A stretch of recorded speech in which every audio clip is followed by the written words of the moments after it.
साल था 1991। एक तरफ अमेरिका और रशिया के बीच कोल्ड वॉर का अंत हो गया था, वहीं दूसरी तरफ सोवियत यूनियन भी टूटकर रशिया बन गया था। जाहिर तो इससे अमेरिका की सुपरमेसी ग्लोबली स्वीकार हो चुकी थी और ज्यादा से ज्यादा देश अब नेटो में शामिल हो रहे थे। इसी के कुछ साल पहले एक घटना और हुई थी साहब, जब भारत ने ऐसे किसी भी सैन्य ब्लॉक में शामिल होने से मना कर दिया था जो उसकी नॉन अलाइनमेंट पॉलिसी के खिलाफ हो। फिर आया साल 2011, जब एक बार फिर से नेटो में शामिल होने का प्रपोजल भारत के पास था।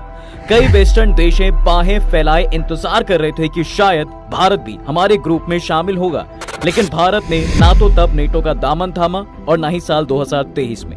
आखिर क्यों भारत इसका हिस्सा नहीं बनना चाहता, जहां दुनिया के बड़े से बड़े देश इस गुट में शामिल होने का आज भी सपना देखते हैं, वहीं भारत हमेशा क्यों इससे दूर भागता रहा है? क्या भारत का सपना कोई दूसरा ग्रुप बनाने का रहा है या फिर इसका जियोपॉलिटिकल महत्व कुछ और है? साल था 2023 और एक चर्चा भारत को लेकर इंटरनेशनल बाजार में बेहद गर्म हो रही थी। ये खबर थी भारत की नेटो में सदस्यता की।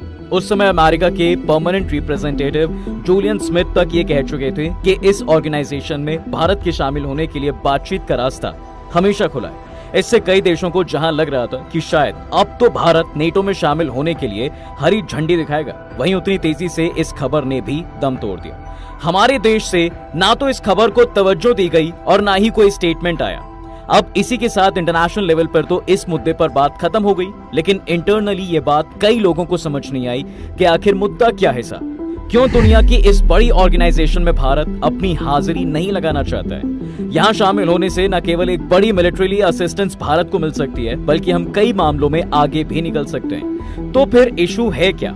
इसके कई रीजन है और भारत के भी कुछ स्टैंड्स हैं, जिसके चलते आज तो क्या कभी हम इसका हिस्सा ना बन पाए। लेकिन ये समझने से पहले इस कहानी को थोड़ा सा स्टार्ट करते हैं, एटलीस्ट वहां से जहां से नेटो की फॉर्मेशन का सिलसिला शुरू हुआ था। साल था 1949, यानी भारत की आजादी के 3 साल बाद का समय। इस टाइम पीरियड तक हालांकि दुनिया में युद्ध की शांति तो हो गई थी और वर्ल्ड वॉर 2 भी खत्म हो चुकी थी, लेकिन एक और चिंता यूरोप में पैर पसार रही थी और ये चिंता थी सोवियत यूनियन का बढ़ता एक्सपेंशन। हुआ ये था साहब कि वर्ल्ड वॉर 2 के खत्म होने के बाद भी सोवियत यूनियन ईस्ट यूरोप से अपनी सेनाएं हटाने को तैयार नहीं था। उसने इंटरनेशनल ट्रीटीज को साइडलाइन करके 1948 में बर्लिन की नाकेबंदी शुरू कर दी थी। जाहिर था कि सोवियत के इस कदम से अमेरिका और कई यूरोपीय देशों को लग रहा था कि शायद अब यूएसएसआर वहां कम्युनिस्ट रूल लगाकर ही दम लेगा और अपनी कम्युनिज्म पॉलिसी को बढ़ावा देगा। इसलिए इससे घबराकर या यूं कहें कि इसको काउंटर करने के लिए अमेरिका ने सोचा क्यों ना एक नया संगठन बनाया जाए जो सोवियत संघ के एनरोचमेंट से वेस्टर्न देशों की रक्षा कर सके। बस इसी सोच से अमेरिका के नेतृत्व में 12 देशों ने मिलकर एक ऑर्गेनाइजेशन की नींव रखी थी, जिसे नाम दिया गया था नॉर्थ अटलांटिक ट्रीटी ऑर्गेनाइजेशन, यानी कि नेटो। ये एक तरह से सोवियत के खिलाफ शुरू किया गया गठबंधन था। शुरू से ही इसमें ब्रिटेन, फ्रांस और कनाडा जैसे देश शामिल थे और इन्होंने कसम खाई थी कि हमले की स्थिति में ये सारे देश इसमें शामिल अपने साथियों की मदद के लिए हाजिर होंगे। मतलब कल को अगर अमेरिका, फ्रांस, कनाडा या ब्रिटेन पर रशिया या कोई भी नॉन नेटो देश हमला करता है तो उनकी टेरिटरी में अपने आर्म्स, वेपन और आर्मी भेजने में ये देश जरा भी देर नहीं लगाएंगी। वैसे तो शुरुआत में इसमें केवल 12 देश थे, लेकिन आज इसमें 32 देश शामिल हो चुके हैं। अब जब अमेरिका ने इस ऑर्गेनाइजेशन को बनाया तो सोवियत ने सोचा कि उसे भी अपनी रक्षा के लिए एक ग्रुप की जरूरत है और इसे ही काउंटर करने के लिए उसने 14 मई 1955 को वार्सा ट्रीटी ऑर्गेनाइजेशन यानी WTO को फॉर्म किया। इसको बनाने का मकसद था कि कैसे भी करके नेटो को रोकना है। इसलिए जब ये बना तो धीरे धीरे बाकी देशों ने भी इसमें शामिल होना शुरू किया। इसमें खासकर अल्बानिया, बुल्गारिया, चेकोस्लोवाकिया, पूर्वी जर्मनी, हंगरी, पोलैंड, रोमानिया जैसे देश शामिल थे। और आलम तो ये था कि वर्ल्ड वॉर 2 के बाद भी दुनिया में माहौल 2 गुटों का बना हुआ था। एक तो वो जो अमेरिका की तरफ था और दूसरा वो जो सोवियत की तरफ था। आगे जैसे जैसे कोल्ड वॉर बढ़ती चली गई, ये गुटबाजी और स्ट्रांग होती गई। लेकिन 1991 में जब आखिरकार यूएसएसआर का डिसइंटीग्रेशन हुआ तो इसके साथ वार्सा पैक्ट भी खत्म हो गया।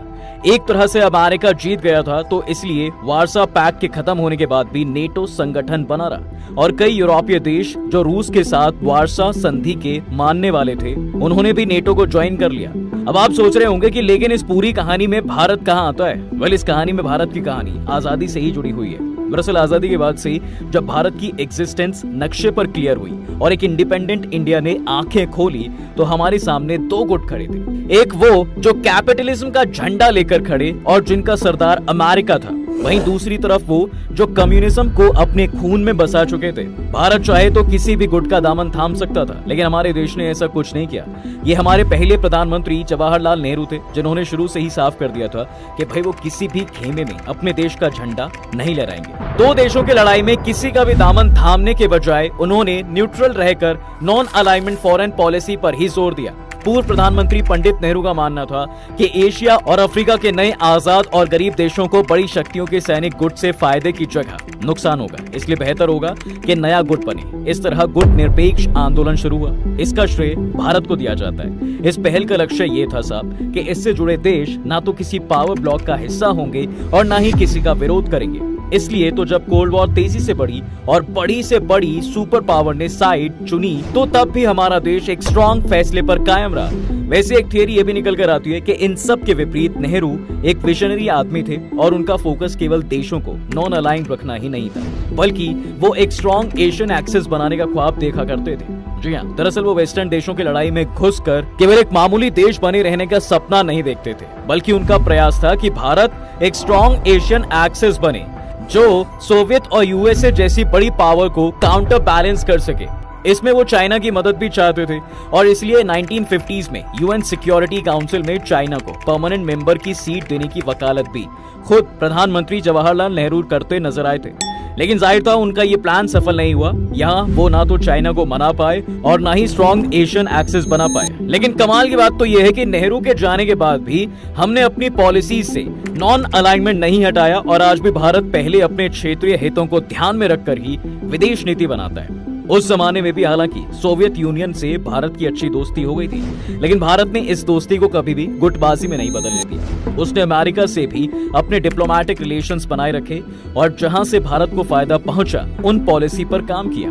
खैर, भारत के नेटो मेंबर ना बनने के पीछे कई और रीजंस भी रहे साहब, जिसमें से एक तो ये भी है कि फैसले लेने की इंडिपेंडेंसी भारत ने हमेशा से स्ट्रैटेजिक ऑटोनॉमी को महत्व दिया है। यानी कि हमारे देश के पास आजादी है कि वो अपने नेशनल इंटरेस्ट को ध्यान में रखकर फैसले ले सके। अब क्योंकि हम किसी भी ग्रुप का हिस्सा नहीं है, इसलिए किसी दूसरे देश के स्ट्रैटेजिक रिलेशन देखकर हमें फैसले लेने की जरूरत नहीं है। हमारा इतिहास भी देखें तो भारत ने हमेशा से ही अपनी विदेश और रक्षा नीतियों के संबंध में स्वतंत्र फैसले लिए। लेकिन अगर हम नेटो के सैन्य गठबंधन का हिस्सा बनते हैं तो हमें नेटो मेंबर देशों की रक्षा नीतियों और रणनीतियों से जुड़ना होगा। ऐसा होने पर हम कोई भी फैसले केवल अपने देश के बारे में सोचकर नहीं ले पाएंगे, बल्कि उनके इंटरेस्ट को भी हमें तवज्जो देनी होगी। इसके अलावा न केवल फैसले लेने में हमें कॉम्प्रोमाइज करना पड़ेगा, बल्कि मिलिट्री ऑपरेशन और करार का हिस्सा भी हमें बनना पड़ेगा। जबकि किसी भी ग्रुप का हिस्सा ना होने की वजह से अभी तो हम चुन सकते हैं कि हमें किस देश के साथ मिलिट्री ऑपरेशन चलाने हैं और किसके साथ नहीं। कुल मिलाकर नेटो के मेंबर बनने से हम न केवल अपनी मिलिट्री पार्टनरशिप की इंडिपेंडेंसी को खो देंगे, बल्कि कई स्टैंड्स हमें ऐसे भी लेने होंगे साहब जिसमें भारत पड़ना ही नहीं चाहता। जैसे कि रशिया यूक्रेन युद्ध में हमने न्यूट्रलिटी मेंटेन की है, ऐसी न्यूट्रलिटी हम वेस्टर्न देशों की आग में नहीं रख पाएंगे।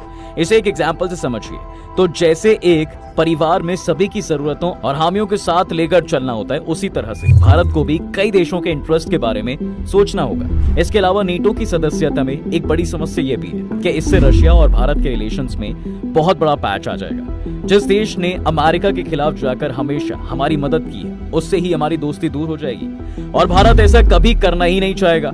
हमें नहीं भूलना चाहिए कि अभी भी भारत रूसी हथियारों पर बहुत निर्भर है। यही नहीं, भारत की अमेरिका के साथ नजदीकी वैसे भी रशिया की आंखों में बहुत ज्यादा खटकती है।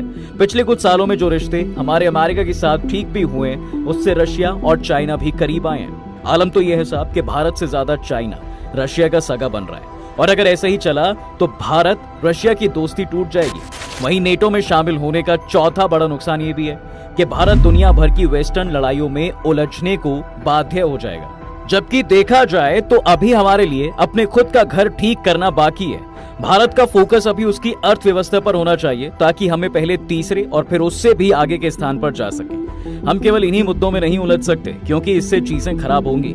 वैसे इसके विपरीत कुछ लोग ये भी मानते हैं कि भारत को नेटो में जाना चाहिए क्योंकि इसका सबसे बड़ा फायदा तो ये होगा कि अगर भविष्य में चीन और पाकिस्तान किसी भी देश की तरफ से हमला हुआ तो हमले के समय सदस्य देशों की सुरक्षा के लिए सेनाएं आगे होंगी। मतलब हमारे पास एक बहुत बड़ी मिलिट्री होगी जो हमारे देश को बचाने के लिए हर कदम उठाएंगी। इसके अलावा 32 देश ऐसे होंगे जो भारत को हर वेपन्स और सपोर्ट देंगे, तो फिर सिक्योरिटी का एक बहुत बड़ा इशू होगा जिसके बारे में भारत को सोचने की जरूरत नहीं होगी। वैसे भी कोल्ड वॉर के खत्म होने के बाद से इसमें शामिल ना होने का कोई लॉजिक बचा नहीं है। दुनिया अब ग्लोबल हो चुकी है, अब पल पल जियोपॉलिटिक्स हालात बदलते रहते हैं। इसलिए अगर भारत एशिया की तरफ से एक मजबूत प्लेयर बनना चाहता है तो उसे नेटो ज्वाइन करना चाहिए।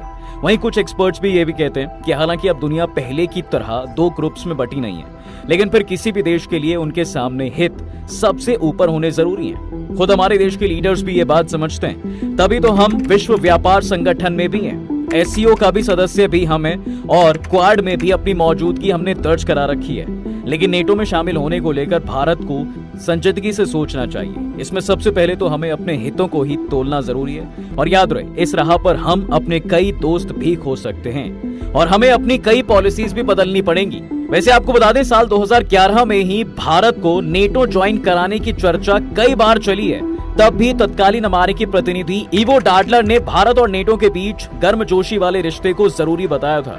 तब अफगानिस्तान के हालात को देखते हुए अमेरिका चाहता था कि भारत के साथ उनके रणनीतिक रिश्ते और कनेक्टेड हों।